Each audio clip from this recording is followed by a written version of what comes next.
of rain 70%.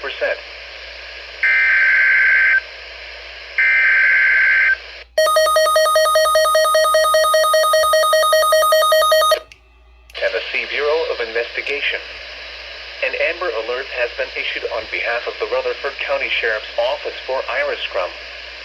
Iris is a 7-year-old biracial female, 5 feet 0 inches tall, 80 pounds, with black hair and brown eyes. Iris was last on March 1, 2024 in the area of Blue Fox Trail in Murfreesboro, Tennessee. Iris is possibly in the company of her non-custodial mother, Kayla Zareta. Zareta is a 30-year-old black female, 5 feet 6 inches tall, 140 pounds, with black hair and brown eyes. Zareta is currently wanted by the Rutherford County Sheriff's Office for custodial interference and the San Diego County Sheriff's Office in California for felony child abduction.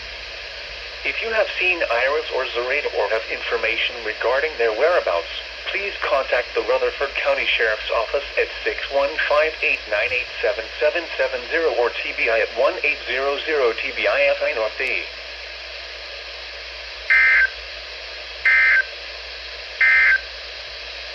The current time is